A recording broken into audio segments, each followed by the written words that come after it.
Começa agora mais um NapaCast com Edu Toledo. E agora eu quero agradecer aos nossos patrocinadores que apoiam e fazem com que esse programa continue no ar. Então, conheça as marcas que apoiam esse programa, as vantagens de conhecer as redes sociais deles e sigam, porque só assim a gente consegue trazer cada vez mais convidados especiais para vocês. Confira comigo. Conheça agora o nosso patrocinador Total Grass, a marca da grama sintética. Seja no setor esportivo ou no decorativo, a Total Grass reside na sua capacidade de oferecer uma experiência completa e diferenciada para você, combinando durabilidade excepcional, aparência natural e facilidade de manutenção. Além disso, a Total Grass se destaca pelo compromisso com a inovação contínua, atendimento ao cliente excepcional e sustentabilidade ambiental, garantindo assim para você, nossos clientes, que recebam não apenas um produto de alta qualidade, mas também um serviço e uma experiência que superam as expectativas. Isso é Total Grass, fornecendo soluções para vocês em gramado sintético que não apenas atendam, mas também excedam as suas necessidades. Conheça mais a Total Grass. Chocolate Nicolate, a marca de sabores. Nossos convidados amam ganhar chocolate Nicolate. E se você quiser comprar e degustar uma trufa, um pão de mel maravilhoso, aponte o celular nesse QR Code que está na tela, acesse Chocolate Nicolate, coloque o nosso cupom de desconto NAPA10 e ganhe um descontaço, além de receber o chocolate na sua casa. Chocolate Nicolate também apoia o NapaCast. Você está procurando uma nova oportunidade de trabalho? Quer se recolocar no mercado? Então, olha o parceiro que é do NapaCast, Grupo Sertec RH com várias vagas.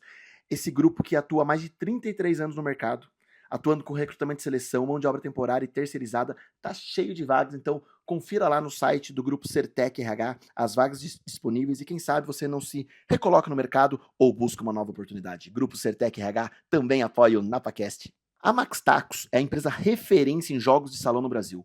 Líder em tacos de sinuca, a marca se destaca por ter em seu time os melhores jogadores do país, incluindo o lendário Baianinho de Mauá, que em breve vai estar aqui no NapaCast. Vamos convidar ele, hein? Além de tacos de sinuca, a Max Tacos oferece mesas de sinuca de alto padrão, acessórios, mesas de ping-pong, xadrez, pimbolim e muito mais. Para quem busca qualidade e paixão pelos jogos, a Max Tacos é a escolha ideal para você.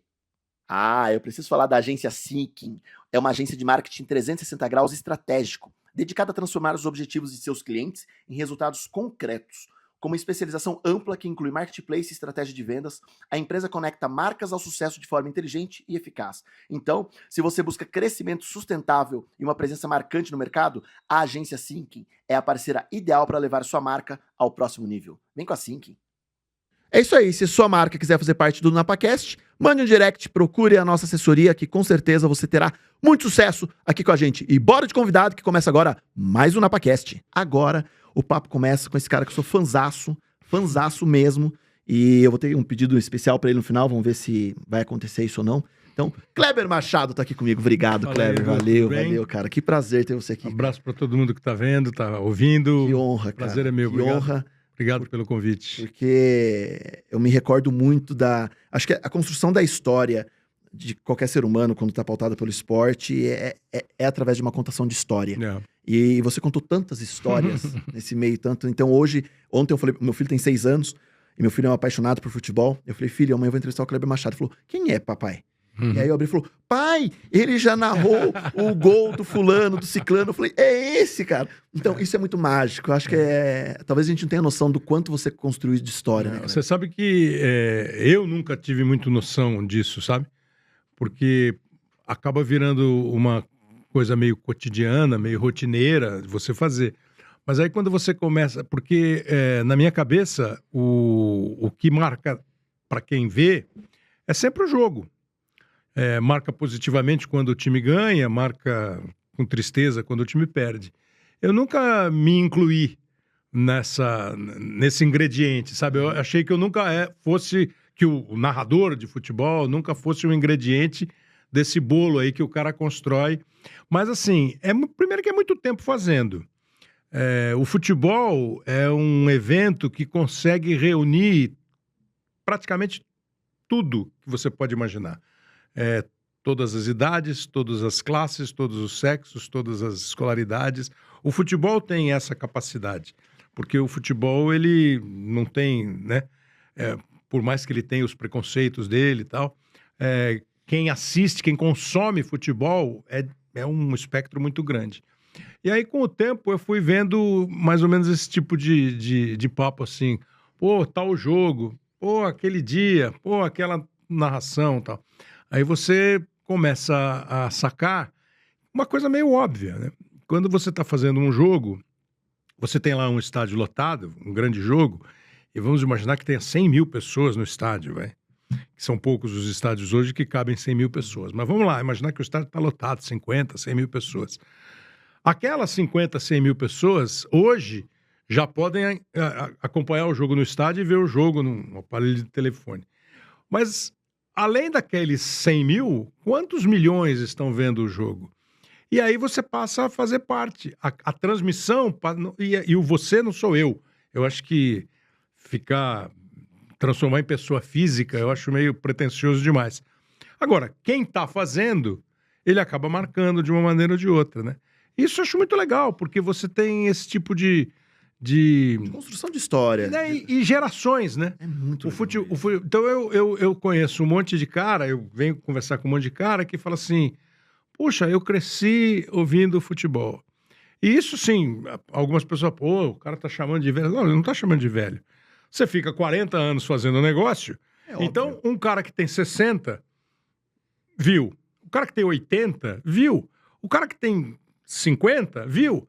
O cara que tem 20 viu. Meu filho com 6. O teu filho com 6 começou a ver.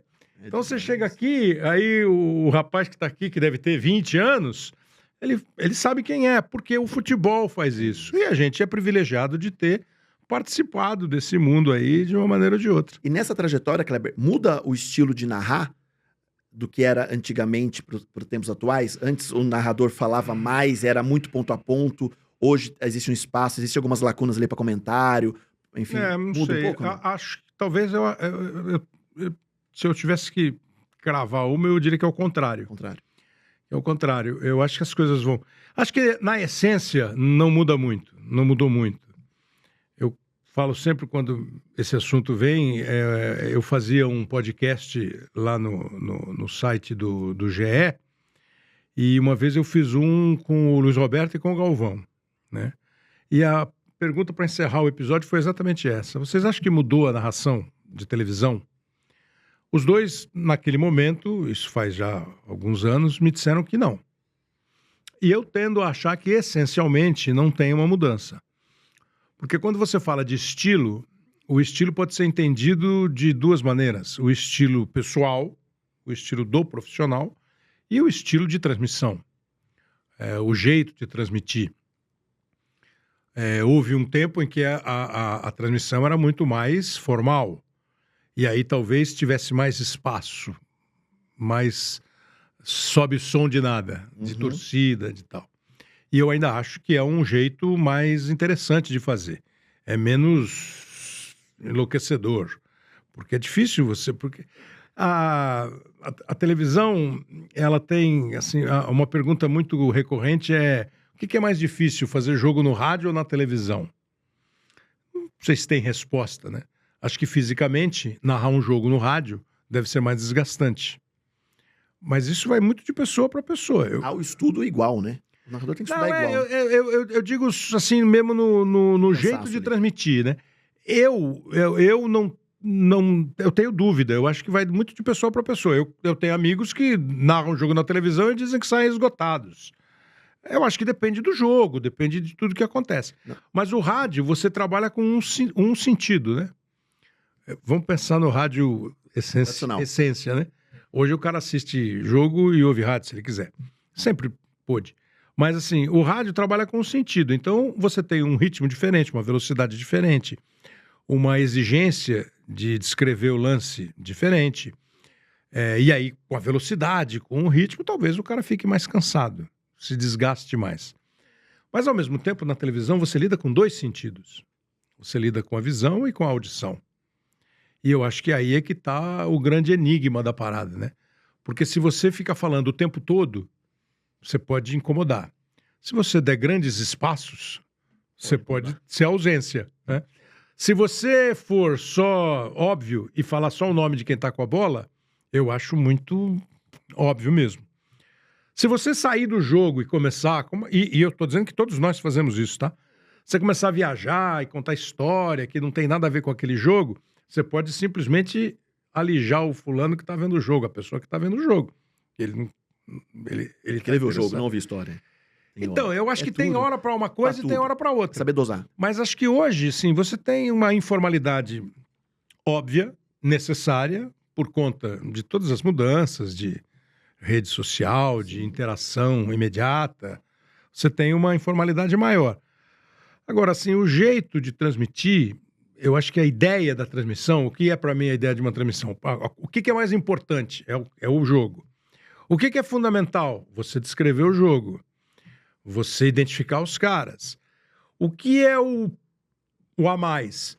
É você conseguir ter uma visão da tela que pode ajudar o cara a ver alguma coisa, porque é uma coisa assim, muito assim... uma coisa que eu aprendi, e não sei se a gente mostrar isso aqui, se você abrir naquela ali, a tendência sua, quando você olha ali, para onde você olha? Pro centro. Pro centro. Um narrador de futebol, ele tem que olhar para todos os cantos. Tudo que tá acontecendo. Porque uma coisa que está acontecendo lá em cima, Influencia. a tendência de quem está vendo o jogo em casa é ficar olhando para o centro, para a bola. Então, se você conseguir falar assim, pô, a bola tá aqui, mas lá em cima tem um fulano que tá correndo. Olha, o Bandeira já levantou a bandeira. Porque Corre o olho, né? Você tem que ter... Isso eu aprendi com caras... Não, com um diretor falou pra mim, não adianta vocês olharem pro centro. Vocês têm que olhar pra tudo. Você é um olho a mais. E eu acho que isso é um plus pro narrador, entendeu? Mas é muito difícil. E aí o estilo vai construindo ao longo da carreira. O estilo de cada um, o jeito que cada um tem de fazer, as frases que cada um usa. Mas assim, eu acho que tudo tem que ter um limite. Às vezes eu fico meio incomodado em achar que todo jogo é o mesmo, sabe? Padrão. Não, que todo jogo é o mesmo. Eu acho que algumas vezes eu tô vendo um jogo e eu falo, pô, mas isso aí já falou no outro jogo. Pô, mas de novo isso aí? E às vezes isso me incomoda um pouco. Mas assim, isso é como telespectador, né? Como narrador, hoje, diferente também do passado, o narrar em campo, ao vivo no estádio, ou narrar no estúdio, difere muito pro narrador? É mais gostoso no campo. Né? Você gostava de viajar bastante? Sim? Não, é Você mais gosta? legal. É mais legal no campo. É mais legal no campo porque você tem todo o clima, o ambiente. Você tem, além da visão do monitor, você tem uma visão do todo. Do tudo e tal. Você pode ver coisas que a câmera não está mostrando, sem atrapalhar a transmissão. Você pode alertar a transmissão, você pode ver que o fulano está se aquecendo lá, então daqui a pouco ele vai entrar, enfim. Eu acho mais legal. E o ambiente, o clima. Mas com a recorrência das transmissões de estúdio, eu acho que nós temos, nós narradores, um mérito de conseguir fazer de um jeito que não ficou devendo muito. Eu não sei quantas pessoas percebem se o jogo está sendo transmitido do estúdio ou do estádio. Se o cara for muito atento, ele vai perceber pelo intervalo, pelo cenário. Mas eu não sei o quanto... Eu prefiro sempre no local. Mas, assim... Agora, assim que você falou de viajar, pô, era legal. Você viajar terça, voltar quinta, viajar sábado, domingo. Tem uma hora que você fala assim, pô, uma vez por semana tá bom. Mas o fazer no local, eu acho que é mais quente. Só não sei, tenho a impressão de que ainda não... Que não incomoda, não compromete a transmissão você fazer do estúdio. E a diferença de você hoje narrar um futebol ou um outro esporte, como o Kleber, né, também frequenta outros esportes, ser mais multifacetário, difere? É algo que você curte? Que tem gente que fala assim, eu só narro futebol. Não, por exemplo, gosto. O Paulo Calçado veio aqui e falou assim, cara, eu só comento futebol. Eu gosto só de comentar futebol, não quero comentar outro esporte. Eu gosto de variedade, eu gosto de fazer. É que eu, pessoalmente, tive algum espaço, inicialmente, por fazer outras modalidades. Porque quando eu chego, já tem os caras do futebol, né? Então eu comecei a fazer outras coisas, que são, em tese, mais complicadas de fazer. Porque o futebol é um esporte muito mais da nossa vida, do nosso dia a dia, né? Uhum. Quase todo mundo jogou futebol quando criança. Nem todo mundo lutou boxe. Sim. Né? Nem todo mundo nadou, nem todo mundo competiu uma prova de atletismo, lutou judô, enfim. E cada um jogou vôlei, jogou basquete, e cada um tem o seu jeito, o seu ritmo, a sua dinâmica, o jeito que você transmite, o tanto que você fala, o tanto que você cala, o conhecimento mínimo das regras, o vocabulário de cada esporte, né? Muda, né? O vocabulário. Você, quando no futebol você chuta uma bola, ela bate no zagueiro, você pode dizer que sobrou para o atacante. Quando um cara chuta uma bola na cesta, ela bate no ar e volta, ela não sobrou para o jogador, ele pegou o rebote, né? Muda tudo. Então você tem vocabulário específico, você tem algumas coisas que são muito particulares de cada modalidade, eu acho. E ritmo, fundamentalmente o ritmo de transmissão de uma coisa e de outra. Ninguém vai narrar um jogo de tênis dizendo, sacou Alcaraz, responde Djokovic, joga a bola no fundo da quadra, tenta o lobby. Ninguém vai fazer isso. Ninguém vai fazer isso. E você não vai narrar um jogo de voleibol falando assim, saque, cortada. Não dá. Você tem que descrever o jogo. Então tem um ritmo diferente para cada uma delas. Mas eu acho bem legal fazer todas. Essa cadência, pegando o gancho pro futebol, quando você vem numa narrativa e o ápice do gol como construir isso? Porque o Kleber sempre me passou uma sensação muito de seriedade, muito de contido em alguns aspectos. E aí quando vem o ápice da vitória, do gol, da medalha, parece que o Kleber sai do eixo, assim. Mas ali é o torcedor ou ali é o profissional? Não tem torcedor. Não, mas quando é a seleção brasileira, quando você ali... Acho que são duas coisas diferentes, né? Ponto 1, não há torcedor que não ache que o narrador torça contra o time dele. Ponto. O que é uma bobeira. Profissional. É uma bobeira. Não tem por você torcer para um ou para outro, né? Uhum. Se você for pensar no seu time na hora de trabalhar, não tem. Isso para todas as profissões, Para né? todas as profissões. Né? Para todas as profissões. Isso. Né? Eu não posso... eu sou caixa do banco. Quando você ia ao banco pagar a conta. Aí você me vem com uma conta da operadora de telefone tal. Mas eu tenho o meu telefone da operadora Y, isso aqui é uma porcaria, não vou nem cobrar. Porra, não tem. Não existe Não isso. tem. Então não tem nenhum motivo para isso, né? Agora, quando você tem um time brasileiro contra um time estrangeiro, quando você tem uma seleção brasileira contra uma seleção estrangeira, é evidente que você faz pelo ângulo da equipe da casa, da equipe do país, né? O que não quer dizer que você vai dizer que foi pênalti toda vez que um cara do teu país cair na área. Ou que nunca foi pênalti quando o cara do teu país deu uma voadora no outro. Aí é loucura, entendeu? Loucura.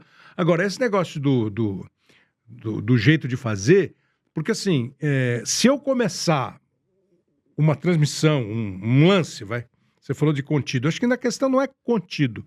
Acho que assim, primeiro que houve uma mudança mesmo no jeito de fazer, no ritmo, na brincadeira, na descontração.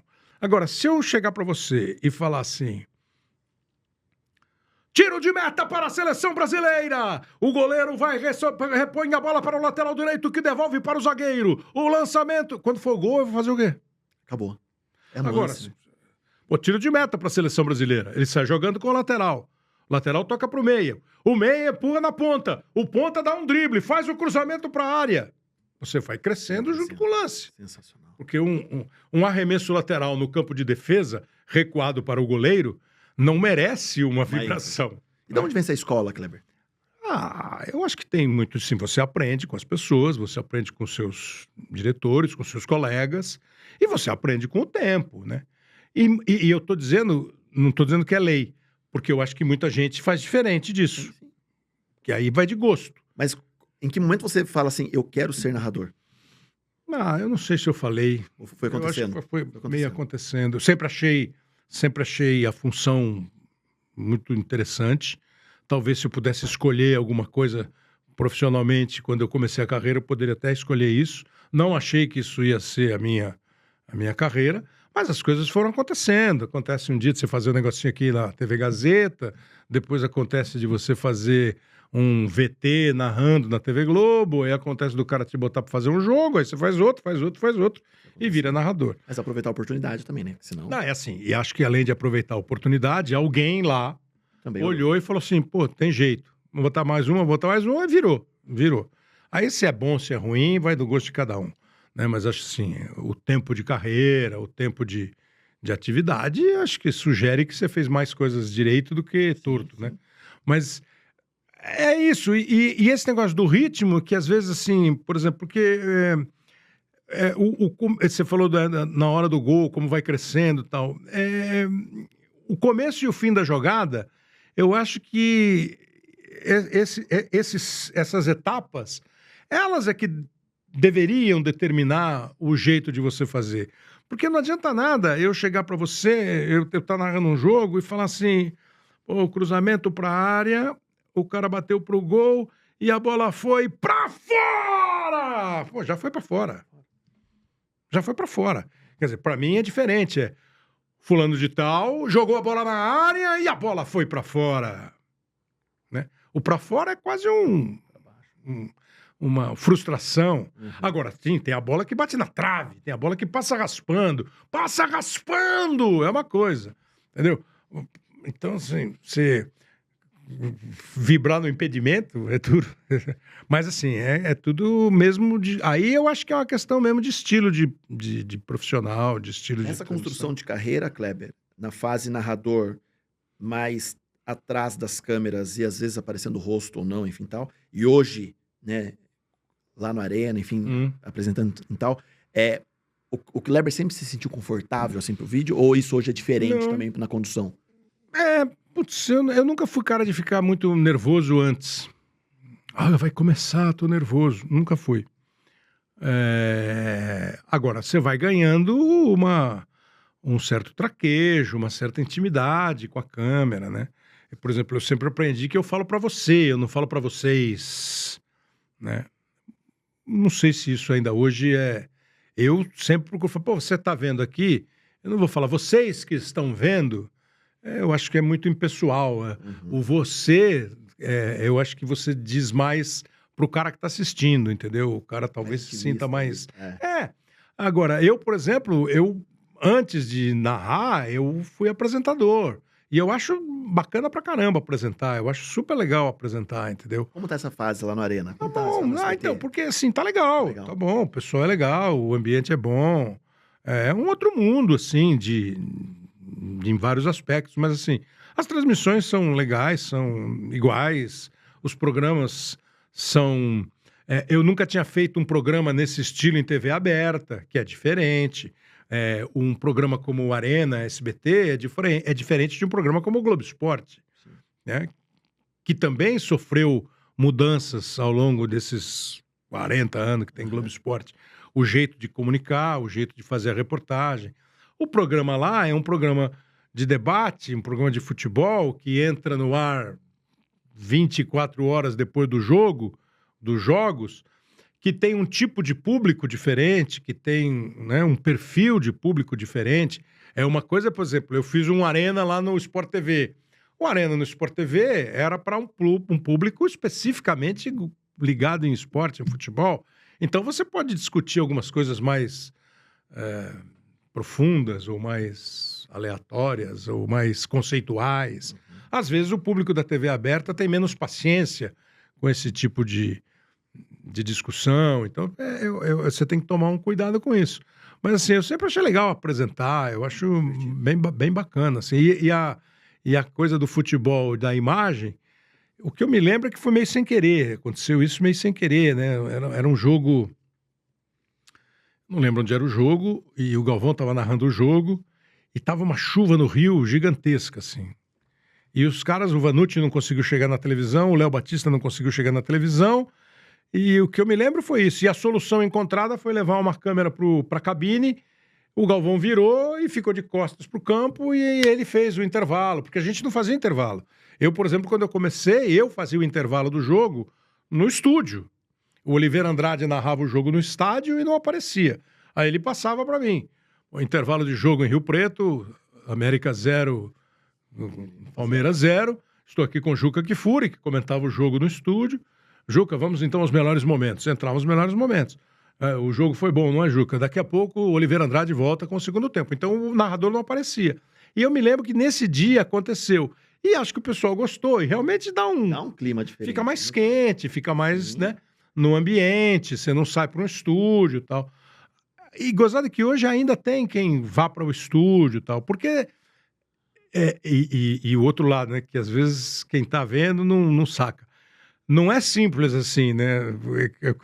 Pô, os caras acham que para fazer televisão é só ligar na tomada, isso aí não é. Para você ter uma estrutura para fazer cabine, para fazer imagem, você precisa ter câmera, você precisa ter operador de câmera, o repórter cinematográfico, você precisa ter... Não, você precisa ter áudio, você precisa ter um microfone diferente, você precisa ter luz, você precisa ter a imagem do fundo, que não seja uma imagem desfocada, uma imagem suja, como a gente diz. 2 metros quadrados ali. Às vezes o espaço não... Permite às isso. vezes, porque esse negócio de fazer o jogo do estúdio tem a questão econômica, claro, mas tem também a questão que os equipamentos... Estão ali. Os equipamentos ficaram maiores assim, ocupando mais espaços, né? As cabines não... O estádio comporta. Não, né? e as cabines não aumentam de tamanho, né? Os estádios novos é uma coisa. E tem muito estádio novo que também é apertadinho, tem outros que são mais confortáveis. Tem estádio velho que é delicioso. O Morumbi é uma cabine ótima. O Pacaembu é uma delícia de fazer jogo. Não sei como vai ficar agora. Mas tem tudo isso de estrutura, né? Mas eu acho que fica mais quente, fica mais próximo do que está sendo feito. Aliás, falando em Pacaembu, você vai ver que tem sentido agora. Eu trouxe uns presentes pra você. Acho que a família vai gostar. Eu trouxe chocolate pra você com chocolate trufa. sempre é bom, né? Você vai amar esse chocolate. Não vou É lá de abrir agora, Bragança. não, senão nós vamos comer. É Chocolate de maravilhoso. Bragança? É maravilhoso. Né? Quantas vezes você já ouviu a piada se é chocolate de linguiça? É mais de 200 fabricantes de linguiça. É maravilhoso. Você vai amar. Você vai amar mesmo. Comeremos. E um parceiro nosso, agora você vai entender o porquê do Pacaembu. Um parceiro nosso, ele faz os campos do Ronaldo Academy. Sim. Fez o estádio do Botafogo agora, o gramado artificial. Tá fazendo o estádio do Barueri e tá fazendo o Pacaembu agora. Tá fazendo todo o gramado sintético. E ele queria te mandar Vai ser sintético o gramado, é? uma grama pra legal. você, um tapetinho pro Boa, escritório. legal. É uma brincadeirinha. E ele mandou com Legal. muito carinho aqui alguns mimos pra você. Pô, Inclusive, acho que aqui é uma amostra do campo mesmo. Como que é a graminha que a gente vai usar. Então, assim, é uma tendência e é um parceiraço nosso aqui no podcast. É bom que o Pacaembu precisa voltar logo. Precisa voltar logo. É maravilhoso. Voltar logo, voltar bem, voltar bem. É bem isso, né? com bons jogos. Tem mais um livro pra você. Pra você não esquecer do podcast, uma squeeze aí Boa. pra hidratação. Tomar uma aguinha. É isso aí. E um Moleskine para suas anotações. Pronto. Pra construção de boas histórias, assim como você. Pô, já Aí, estão ó. abastecidos. Você vê aí, ó. Já estão abastecidos. É isso. Ô, Kleber, hoje, falar de futebol no Brasil hoje, como narrador, como especialista, como jornalista, enfim, como um entendedor, estamos vivendo uma fase difícil de futebol? Eu falo assim porque eu até brinquei com outros entrevistados no sentido, onde estão os nossos ídolos do futebol, né? Aquilo que a gente tinha no passado de, numa Copa do Mundo, pintar as ruas, das pessoas saberem de cor e salteado a escalação de uma seleção, saber os nomes dos jogadores, realmente vibrar. Mudou um pouco esse momento que a gente está vivendo, no seu ponto de vista? Mudou um pouco. Eu ainda acho que quando você tem um grande evento como a Copa do Mundo, agora recentemente nós tivemos os Jogos Olímpicos de Paris, e quando você tem um atleta que se destaca, um time que joga bem, você continua tendo o carinho da torcida. Você continua tendo... Poxa, quando você vê a reação do público pela vitória da Bia no judô, pela vitória da Rebeca na ginástica, pela medalha de bronze depois de uma derrota na semifinal da seleção de vôlei feminino. Então, acho que tem ainda. E a mesma coisa no futebol. Você vai ter ainda rua pintada, você vai ter ainda alguns bairros que mantêm essa tradição. Agora, mudou? Claro que mudou. Do mesmo jeito que mudou, que aumentaram as opções para você ver televisão, ou para você ouvir rádio, ou para que você hoje tem N possibilidades, muitas plataformas, você tem vários jeitos de assistir, também, e vai mudando o perfil das pessoas, dos profissionais, vai mudando o perfil dos atletas, vai mudando a cabeça. Você tem uma série de questões, né? Você pode partir do princípio de que a Confederação Brasileira de Futebol deixou escapar um pouquinho essa ligação do público com a seleção. Fato. Que ela deixou de tratar com mais carinho o produto futebol brasileiro, o campeonato brasileiro. Fato. Que houve muita questão menos bacana de corrupção, de desonestidade. Beleza. Agora, também teve uma mudança no mundo do futebol, no mercado do futebol. Você não tinha uma saída tão rápida, precoce de jogadores para fora. E isso não é de hoje, né? Porque se você pegar mesmo assim, a seleção, vamos pegar de várias gerações, a seleção de 58, né, que eu não vi jogar, nada, mas assim, todos os jogadores jogavam no Brasil. Uma vez o seu Evaristo de Macedo, que técnico de futebol está se recuperando, aliás, de uma cirurgia, o seu Evaristo, que eu nunca vi jogar, mas dizem que jogou muito. O Evaristo jogava no Flamengo, o Evaristo foi jogar na Espanha, o Evaristo é ídolo do Barcelona e do Real Madrid, para você ter uma ideia. E o Evaristo, uma vez conversando com a gente numa entrevista, ele falou assim, naquela época, por exemplo, a Copa de 58 era para eu ter jogado. Mas eu nem me sentia à vontade de ser convocado jogando na Espanha. Então eu não fui. E a seleção foi campeã. A mesma coisa em 62, em 66. Em 70, que é a primeira que eu lembro, todos os jogadores jogavam no Brasil. Todos eles eram ídolos dos seus times, né? Mas ídolos mesmo, assim. Caras que estão na história de cada um dos times que eles jogaram, né? Já você pega 74, já começa a ter uma mudança, porque o mercado da Europa começa a se abrir. A Europa ficou fechada durante muito tempo, o mercado europeu.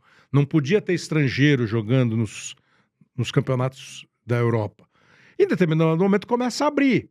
Porque lá atrás, do mesmo jeito que o seu Evaristo foi para a Espanha, o Julinho Botelho foi para a Fiorentina, o Sormani foi para o Milan, o Mazzola foi para a Itália e virou italiano e jogou a Copa do Mundo de 58 pelo Brasil e a Copa do Mundo de 62 pela Espanha.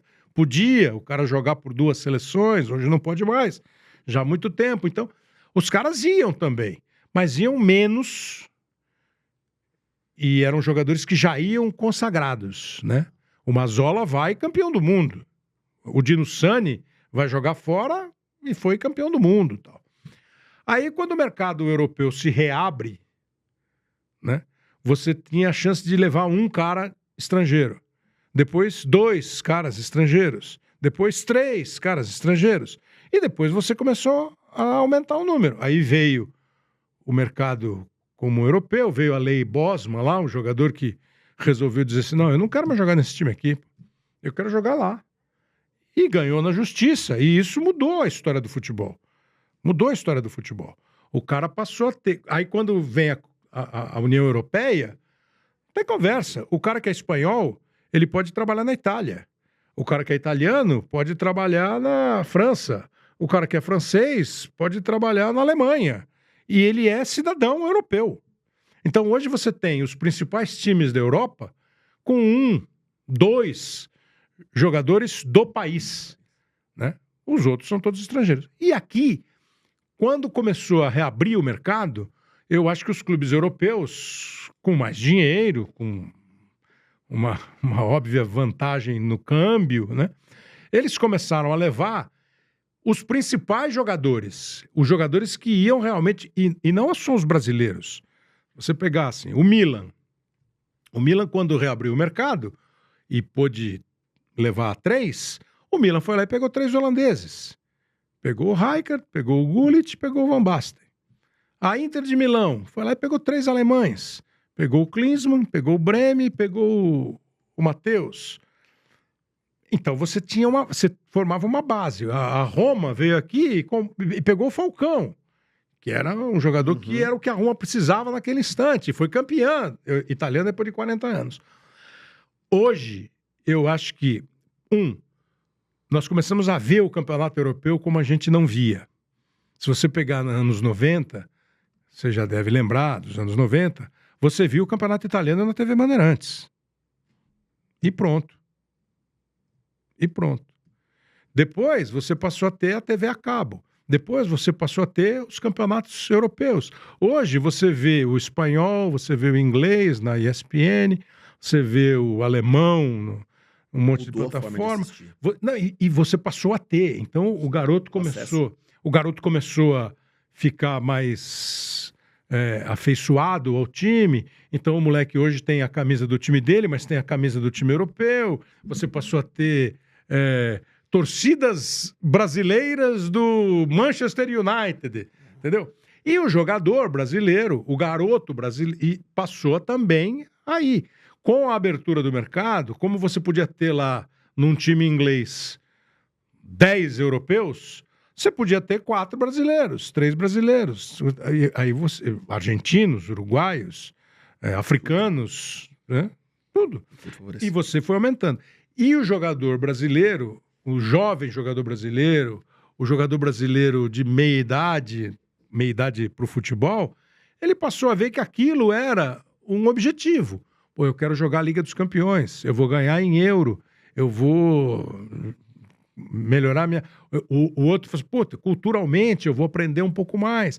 Então você passou a ter uma ligação. Eu acho também que ficou mais distante. Quando eu converso com um jogador de futebol, que não é muito comum, e pergunto sobre a seleção brasileira, todos eles falam que é delicioso jogar na seleção brasileira. Mas é diferente. E acho que o público sentiu isso. E o público também hoje talvez esteja um pouco mais distante, um pouco mais reclamão, um pouco mais insatisfeito. E para acabar mesmo, que eu estou falando muito. Mas o que você perguntou do futebol, o nosso jogo de futebol dentro do campo tá menos bom do que eu gostaria. Tá menos bonito do que... E o bonito, gente, não é jogar bonito e ganhar, jogar feio e perder. Isso aí é bobagem.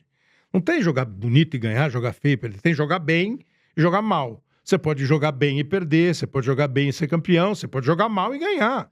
E você pode até jogar mal e ser campeão. Isso é do jogo, porque é jogo. É jogo. Porque é jogo. Ainda mais o futebol. É um jogo. Mas um jogo bonito. É muito difícil você jogar mal um jogo de basquete e ganhar. Você jogar mal um jogo de voleibol e ganhar. Um jogo de futebol pode acontecer, de você jogar mal e ganhar. Porque é muito mais... A dinâmica é outra, né? A dinâmica é outra e tem um imponderável no futebol que não tem nos outros. Pô, mas por que não tem nos outros? Pô, porque no voleibol, toda jogada alguém ataca. Porque no basquete, todo lance alguém ataca. E no futebol eu posso ficar com a bola e não atacar. Eu não sou obrigado a atacar. É claro que eu vou atacar, eu preciso fazer gol. Mas se eu quiser empatar 0-0, e ali. se eu tiver capacidade de ficar 90 minutos tocando a bola um pro outro, Tô ali. eu tô aí. Então, assim, acho que... Agora, eu acho que nós precisamos melhorar algumas coisas, assim, melhorar nível de arbitragem, melhorar Tecnologia o mesmo. uso do árbitro de vídeo. E a gente precisava melhorar... Nós, da imprensa, precisávamos ter um conceito... puta, pelo amor de Deus, quando eu falo isso, eu não estou dando aula nenhuma. Eu estou dizendo o que eu penso, tá? Nós, da imprensa, precisamos ter um conceito menos resultadista, porque ninguém é tolo de não saber que o futebol é resultado. Lógico que ele é resultado. Como você conquista o resultado? Como você avalia o resultado?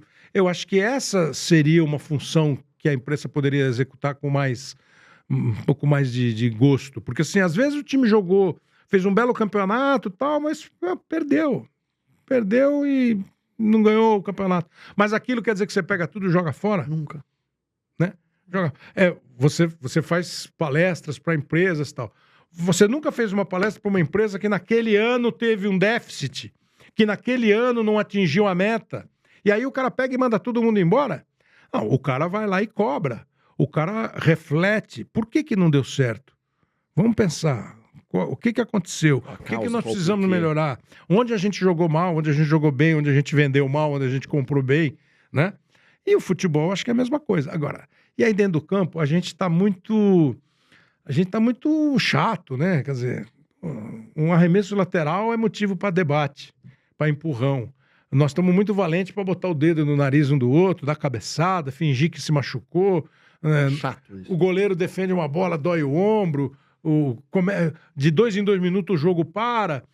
Pô, só que se a gente não sacar que isso não tá dando certo, velho, a hora que a gente vai jogar, não tá dando certo. Não tá dando certo. Então você fica um jogo... Pô, acho futebol lindo. Tem jogo de futebol que você fala assim, nossa, que baita jogo. Pô, agora, recentemente, Palmeiras e Botafogo na Copa... Na Libertadores, né? Que o Botafogo eliminou o Palmeiras. Pô, aquele final de jogo foi uma coisa extraordinária que o futebol proporciona, vira e mexe, entendeu? É maravilhoso. Agora, sim, acho que a gente podia melhorar um pouquinho. A gente podia pensar um pouco mais na competição sem querer ganhar a qualquer custo. E você assiste muito? Na sua folga, essas coisas? Eu assisti muito. Aí teve um período que eu assisti menos. Agora eu tenho assistido. Eu assisto. Mas às vezes eu assisto e fico enjoado. Porra, tá jogo chato. Lá caiu de novo. Mas às vezes eu já cansei de me pegar vendo um jogo. E aí, de repente, eu levanto e tô em pé vendo o jogo e falo assim, puta, que jogo. E pode ser um jogo brasileiro, pode ser um jogo inglês, pode ser um jogo de qualquer lugar, entendeu? Porque o jogo de futebol é isso. E o bonito, o bonito não é a Gisele Bündchen, entendeu? O bonito é uma coisa charmosa, é uma coisa atraente, é uma coisa que... Porque assim, eu posso achar determinada pessoa linda e você pode achar mais ou menos, né? Mas, assim, é uma coisa contexto, atraente, né? É uma coisa envolvente, é uma coisa que você percebe que, pô, isso aí vai virar, isso aí pode acontecer. Agora, quando você... E é toda coisa, você vai ver um filme. Aí, 10 minutos do filme não teve um diálogo. Assim, esse filme aí, não sei... Uma piscadinha e tal. Eu acho que é meio isso, entendeu? E acho que a gente precisava repensar alguns conceitos nossos mesmo. Porque a gente não está competindo e eu não consigo nunca decidir o que é, eu não consigo definir o que é isso na minha cabeça.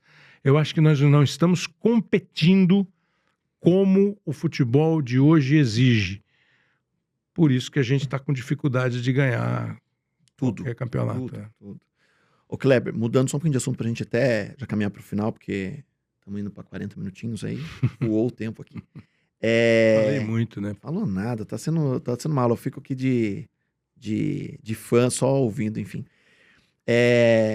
Eu queria só ouvir de você um pouquinho pra você, recém-chegado no SBT e tal. O ano passado eu tive o prazer de ter a Silvia Bravanel aqui pra falar comigo, enfim. Enfim, e é inacreditável quando a gente fala nisso, quando você fala do jogo bonito, e você falou algumas palavras que eu acho que é muito importante, que é o encantar, é a sutileza, é a beleza ali intrínseca e tal. E o SBT sempre teve muito isso, né? Do encantar, do não ter uma vírgula pra falar, né? Nunca a gente teve nada pra falar de Silvio como empresário, como apresentador.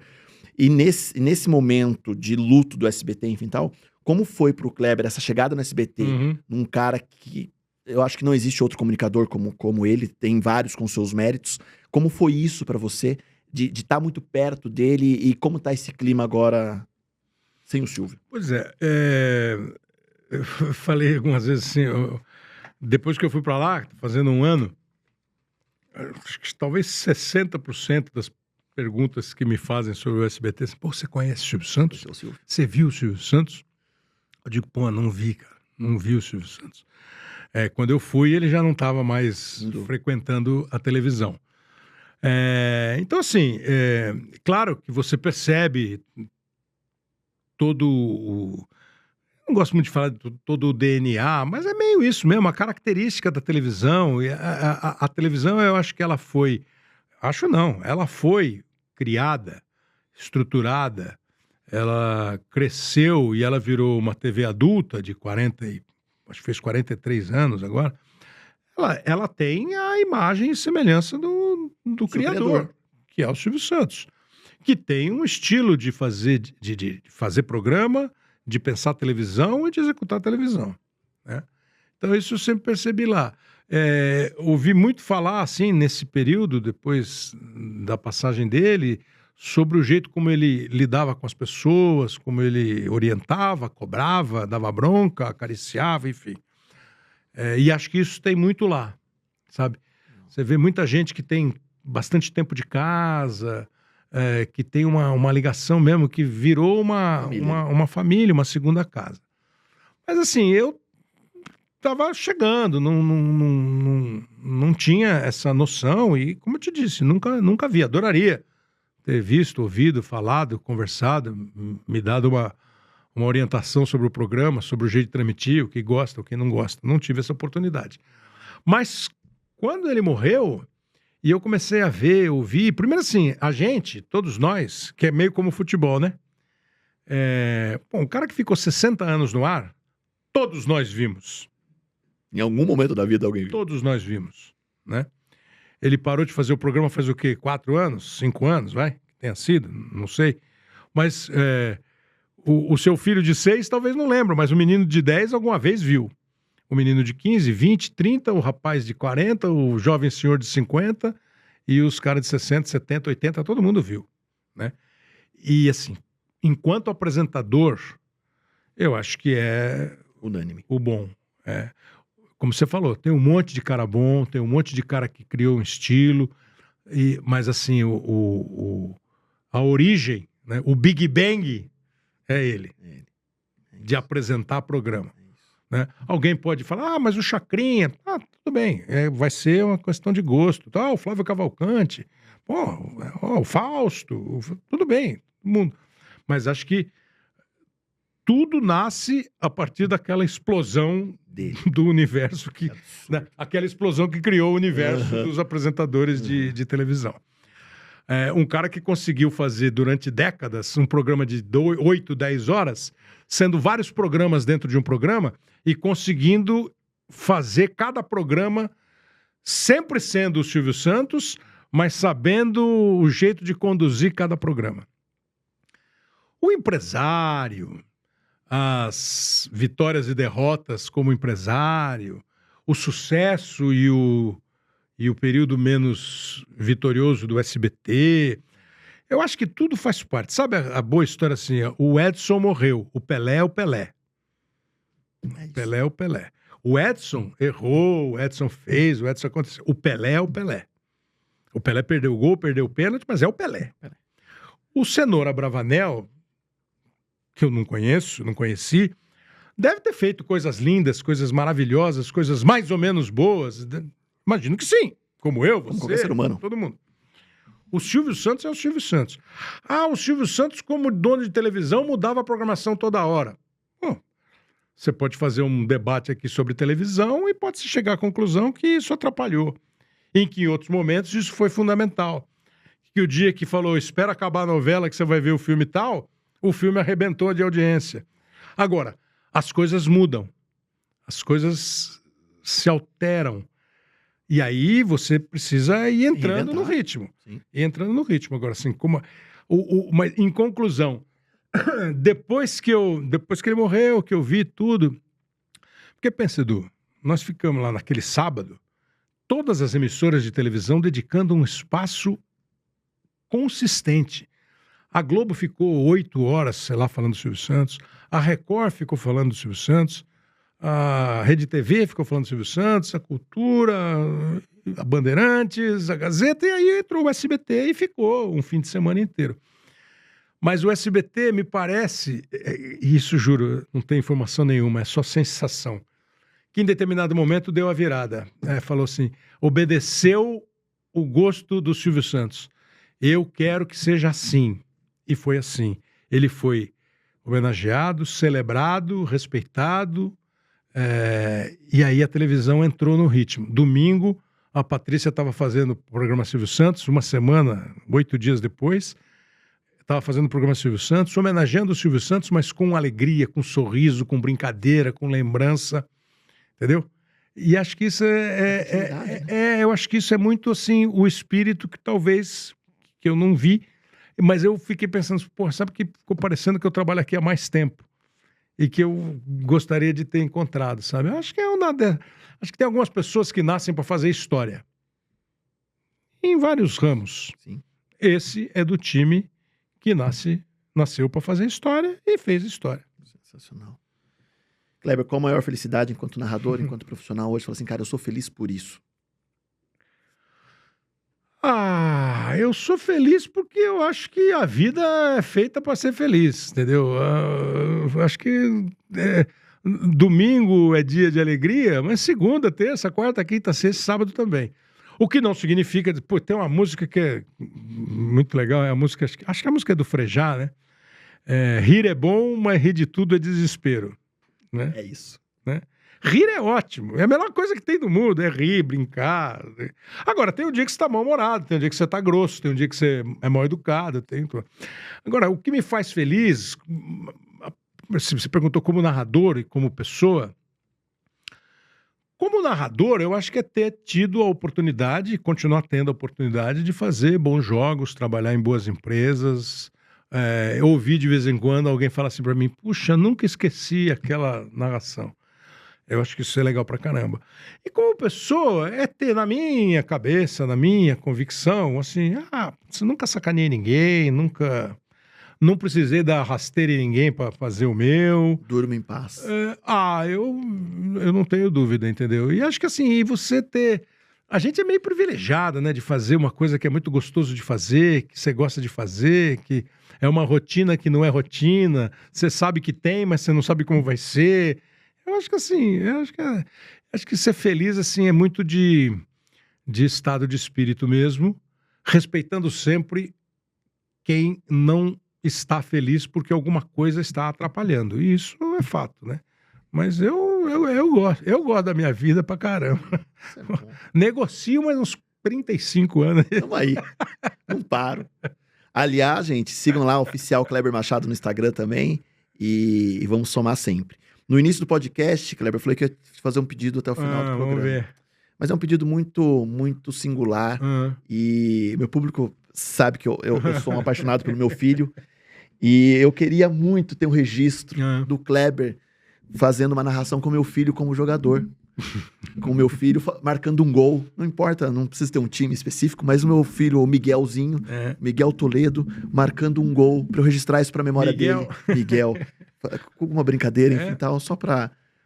Vai pro campo de ataque o Toledo Futebol Clube. Cruzamento pra área. Miguel mata no peito, dá um chapéu no adversário e bateu pro gol! Gol! Miguel do Toledo!